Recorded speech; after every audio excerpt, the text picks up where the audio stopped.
All actors in this production are over the age of 18. Mari is about to celebrate her birthday by going to a rock concert in New York City with her best friend Phyllis. Her parents aren't happy about it. They think her outfit shows too much skin, and they've read about the band's history of animal cruelty. They're not fans of Phyllis either, believing she comes from the wrong side of town. But after all the arguing, they finally relent and let her go, even handing her a birthday present before she leaves. A peace symbol necklace. A little ironic, considering the night she's about to have.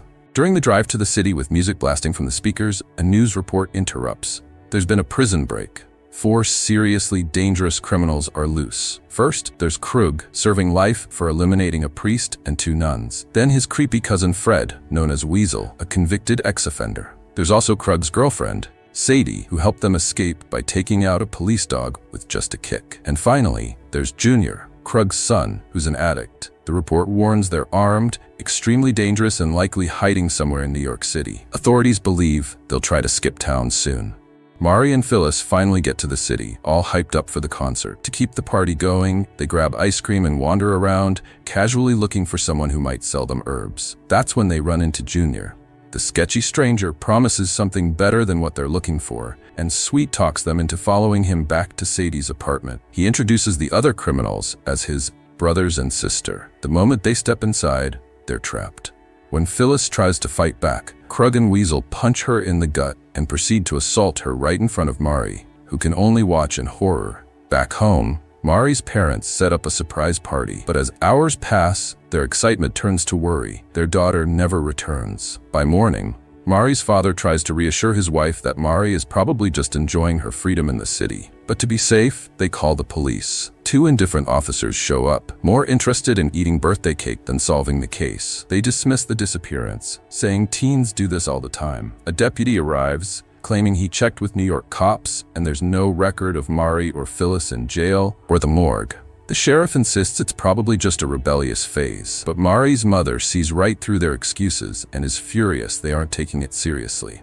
Meanwhile, things go from bad to worse. The gang shoves Mari and Phyllis into the trunk of their car and head toward the countryside. But when the car breaks down, they drag the ladies out, and Phyllis, still fighting, bites Krug's hand. She earns a beating for it. Mari, tied up and gagged, realizes they're now near her own house. As the criminals drag them into the woods to hide, the same useless cops drive right past the broken-down car. They notice something off, but can't be bothered to investigate, heading back to the station instead, leaving Mari and Phyllis at the mercy of 4 dangerous criminals. In the woods, the gang unties Mari and Phyllis and forces them to participate in their sick, twisted games. First, they make Phyllis wet her jeans. When she refuses, they cut Mari to coerce her, and she gives in. Then they order her to hit Mari as hard as she can. Junior, the only one who seems slightly uneasy with the physical violence, suggests the ladies should do it to themselves instead. The gang forces them to strip and touch each other. Eventually, Krug gets bored and wanders off to find something to cut firewood with, leaving Weasel in charge. Meanwhile, back at the police station, the sheriff and his deputy finally hear a radio alert about the fugitive's car, reportedly headed to Canada. They realize they messed up by ignoring the broken-down car near Mari's house. They rush back, but their patrol car runs out of gas because the deputy forgot to fill it up. They try to hitchhike. First, some hippies turn them down. Then an old chicken farmer named Ada says they can only ride on her roof. Well, that's not gonna work. In the woods, after Sadie assaults Mari, the 2 ladies are finally allowed to get dressed again. Phyllis whispers to Mari that she'll run to distract them. She takes off, drawing Sadie and Weasel after her, while Junior stays behind to guard Mari. Scared but thinking fast, Mari tells Junior he doesn't have to obey his abusive father. Her own dad is a doctor who could help him with his addiction. To prove she means it, she gives him her peace necklace. Meanwhile, Phyllis runs deeper into the woods. Weasel trips, but Sadie catches up and tackles her to the ground. Phyllis grabs a rock and smashes it into Sadie's head before running again. She reaches a small cemetery by the road, only for Krug to step out in front of her. As she backs up, Weasel and Sadie close in behind her. Weasel stabs her in the back. Badly wounded, Phyllis tries to crawl away, but they kick her to keep her down. Still, she manages to tumble down a slope. When they drag her back, she spits in Weasel's face. Krug holds her up while Weasel attacks her until she goes limp. Then Sadie, grinning with delight, takes the blade, slices open Phyllis's pants, then her stomach, and pulls out her insides. When Mari finally convinces Junior to let her go, the rest of the gang returns. Mari asks about Phyllis. Krug responds by showing her Phyllis's hand. Mari screams as Krug carves his name into her chest and then assaults her. Broken and barely conscious, Mari vomits and stumbles toward the lake in a daze. The gang watches as Krug fires at her with a pistol. Her body collapses into the water, floating motionless on the surface. Even for these depraved criminals, eliminating their last hostage unsettles them, only for a moment. They clean up, change out of their stained clothes, and head to the nearest house, Mari's own home.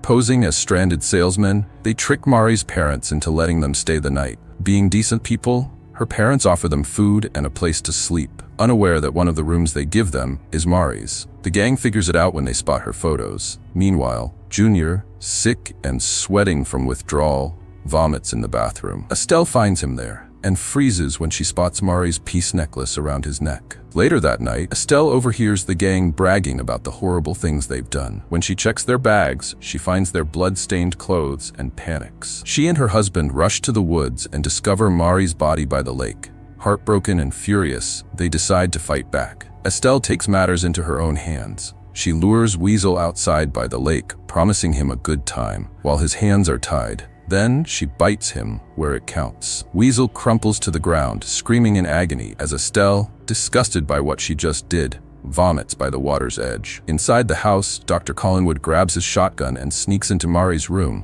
where Krug and Sadie are sleeping. Krug notices and flips off the lights. The doctor fires, but the blast only grazes Krug as he runs into the living room. He turns the tables on the doctor in a fistfight, until Junior appears, pointing a gun at his own father. Krug plays mind games with his son, manipulating him into turning the gun on himself instead. When Krug realizes the doctor has escaped, he goes hunting. He finds the doctor emerging from the basement with a chainsaw. Krug fires the shotgun, but it's empty. He tries to run, but the doctor had rigged the door with electricity. Krug recovers quickly, trashing the living room in a desperate attempt to evade the chainsaw. Sadie sees everything falling apart and makes a run for it.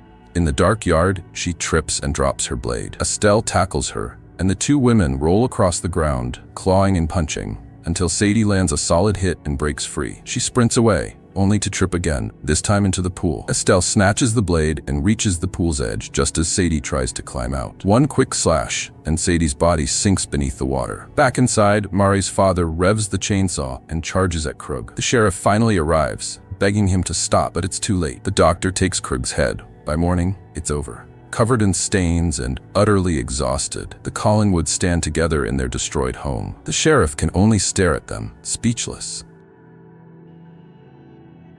If you enjoyed this breakdown, hit that like button and subscribe to help us on our journey to 1 million subscribers. Thanks for watching, and we'll catch you in the next one.